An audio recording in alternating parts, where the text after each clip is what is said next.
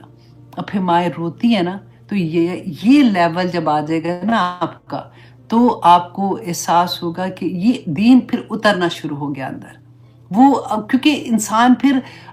اس بات کو جان لیتا ہے کہ میرے رب کو خوش کرنے کے لیے یا مجھے جنت میں جانے کے لیے میرا عمل کیسا ہوگا، اور جیسے ہی وہ اپنے عمل کو میں ڈھلنا شروع ہوتا ہے تو اس کو پھر اپنے بچے، اپنا خاوند، اپنے بہن بھائی، اپنے ماں باپ سارے یاد آنا شروع ہو جاتے ہیں، پھر آنسو نکلنا شروع ہوتے ہیں۔ یہ لیول جب آپ کا آئے گا نا تو بہت خوبصورت لیول ہوتا ہے۔ یہ پہچان ہوتی ہے اس بات کی کہ اب دین اترنا شروع ہو گیا۔ اگر آپ کو یہ لگے کہ چلو کوئی بات نہیں، ابھی بچے تو چھوٹے ہیں، ابھی کوئی بات نہیں، اگر دوستی اگر لڑکی سے بھی کی ہوئی ہے تو خیر ہے، چلو خیر ٹھیک ہو گیا، کہ ابھی تو وہ بچی ہے، دیکھو نا ہمیں بھی تو آخر اس عمر میں سمجھ آئی ہے، اس کو بھی آ جائے گی اور یہ ہو جائے گا وہ ہو جائے گا، وہ بڑے بہانے ہوتے ہیں۔ تو پھر آپ اپنے آپ کو ٹیسٹ کیجئے گا اس معاملے میں کہ جب آپ کے دل میں یہ چیز آ گئی کہ یا اللہ میں اپنے بچوں کو کیسے بچاؤں، یا اللہ جو غلطیاں ہو گئی میں معافی مانگتی ہوں، آپ نے کہا ہے اللہ سبحانہ تعالیٰ آپ معاف کر دیں گے، میرے سے جو غلطیاں ہوئی اللہ سبحانہ تعالیٰ میری دعاؤں کو قبول کر لے اور میرے بچوں کو وہ راستہ دے دیں جو سچا اور حق کا راستہ ہے، انہیں ہدایت نصیب کر دیں۔ تو وہ جو آنسو نکلتے ہیں نا، پھر آپ کو ایک اور لیول پہ آپ آ جاتے ہیں۔ وہ سیڑھیاں ہوتی ہیں نا، جیسے چڑھتے ہیں ایک سیڑھی ایک سیڑھی ایک سیڑھی، اور پھر ایک مقام آتا ہے کہ آپ پوری امت کے لیے روتے ہیں،